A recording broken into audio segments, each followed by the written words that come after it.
Trump supporters recently broke out into chants calling for Representative Ilhan Omar to be sent back to her own country. Watch. Omar blamed the United States for the crisis in Venezuela. You think of that one. And she looks down with contempt on the hard-working Americans, saying that ignorance is pervasive in many parts of this country.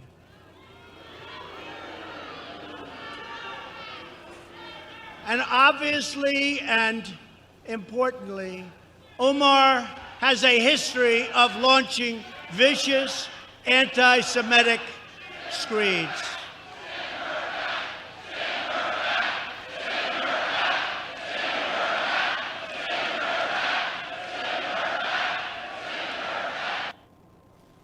Okay, so that's his speech. You can hear again the president attacking her, and the crowd send her back, send her back. So now I want to address, before I get to that part, I want to address some of the stuff that he said. Right, Ilhan Omar, launching vicious anti-Semitic attacks. Really? You want to talk about anti-Semitism, right? There's been a lot of instances where the president has said some pretty anti-Semitic things, including one of the speeches he gave to the Republican Jewish coalition. He said, quote, "You're not going to support me because I don't want your money. You want to control your politicians. That's fine." And that is, of course, going back to the anti-Semitic tropes of Jewish people buying politicians, running the world, etc. And again, it's not the first time he's talked about that. Globalists, whenever he talks about the globalist agenda, again, a lot of people interpret that as, and this is Trump's supporters, people like Steve Bannon, interpret that as going after the Jews, right? So again, you want to talk about anti-Semitism, right? Trump also tweeted out an image of Hillary Clinton's face superimposed on a backdrop of American dollars with a red six-pointed star in the corner. That type of star has been associated with Jews who call it the Star of David. Now, in the same time, right, Bernie Sanders has also been attacked by Politico, right? Constantly, Bernie Sanders is Jewish. And Politico, in one of their covers, put his face or a picture of him next to money trees. Anti-Semitic imagery, right? And so you got to call it out where you see it, right? Now, Ilhan Omar, well, she got in trouble for saying that AIPAC, the people that are, voting with AIPAC, well, it's because of the fact that AIPAC gives them money. So now a lot of people were like, oh, man, wow, that's anti-Semitic imagery. You're falling into those tropes. But at the same time, AIPAC is a lobbying group. The whole purpose, and yes, they don't give money directly, from what I've learned, but their whole purpose, right, is to basically get financial support to politicians that support AIPAC's right-wing agenda. Now, again, AIPAC is a lobbying group on behalf of the right-wing Israeli government. And so that's not a representation of all Jewish people. That is a representation of people like Benjamin Netanyahu, people that are on the right side of the political spectrum in Israel, right? And so is it anti-Semitic to point that out? No, because it's a lobbying group. The whole point is to influence politicians if you're a lobbyist group. That's the definition of a lobbyist group, to curry influence.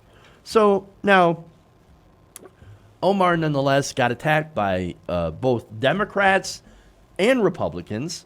And so, of course, this opened the door for President Trump. So now, back to Trump. He also basically voiced support for a conspiracy that George Soros was financing caravans of immigrants heading from Central America to the southwest border. That whole conspiracy, of course, is, George Soros is financing caravans to come replace Americans with other people. So it's that whole, white replacement fear, right? Oh, they're bringing in the Mexicans to replace Americans, to replace white people. Oh, they're bringing the Jews, like back in Charlottesville. They're white supremacists, holding the tiki torches. did the whole chant of the Jews will not replace us. The Jews will not replace us. So that is hugely anti-Semitic. By the way, Donald Trump said there were very fine people on both sides of that, right? But anyway, when asked by a reporter about the George Soros thing, he said, quote, I wouldn't be surprised. A lot of people say yes. Who's a lot of people? A lot of anti-Semitic people. That's who. Now, here's the thing about Donald Trump. And you're going to be shocked when I say this, right? He's not a stable genius. Maybe not shocked on that part. But look, Donald Trump is just smart enough to know that some people believe in the same ridiculous stereotypes that he does. And that they actually like it when he talks about those things. He's smart enough to know that.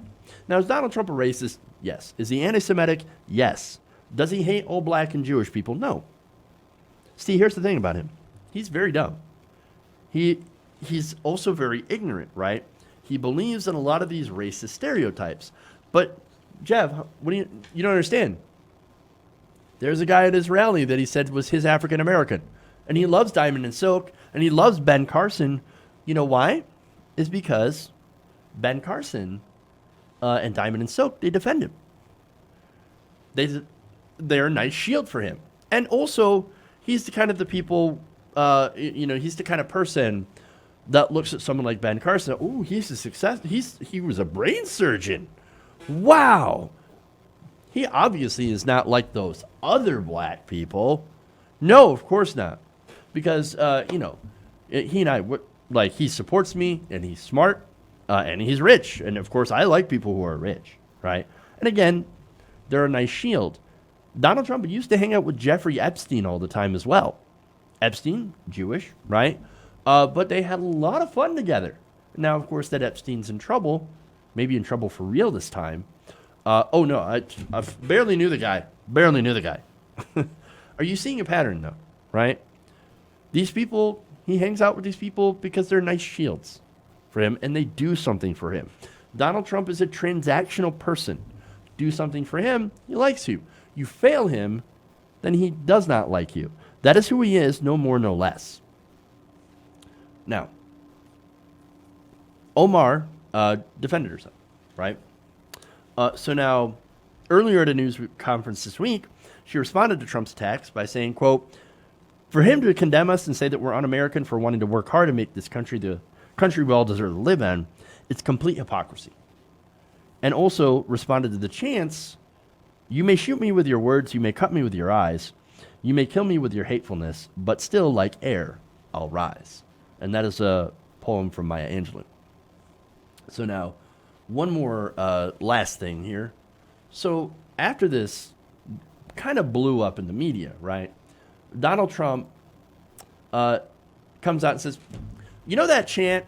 Wasn't happy about it. He said, quote, I was not happy with it. I disagreed with it. And asked why he didn't stop the chant, Trump said, quote, I think I did. I started speaking very quickly. Now, you guys just saw the video, right? You saw the video where after he was speaking, that chant started up, and he did basically nothing. Nothing at all. The man's a pathological liar, and he is literally gaslighting the entire country right in front of our faces. Hey guys, hopefully you enjoyed that free video. Now I'm going to have to ask you a favor. Between the demonetization and the YouTube algorithm messing around with view counts, etc., we're having a hard time adjusting to the new YouTube reality, which is where you guys come in. See, we have a Patreon, patreon.com/TYTNation, set up to help us rely on you guys, the viewers, instead of big corporate ads. Look, you know the show. You know how I'm not in favor of big corporations anyway. So help us transition away from relying on the ad model to pay the bills and sign up to be a patron, patreon.com/TYTNation. That goes a long way to help us keep the lights on. And you guys will know that you're supporting independent, progressive media.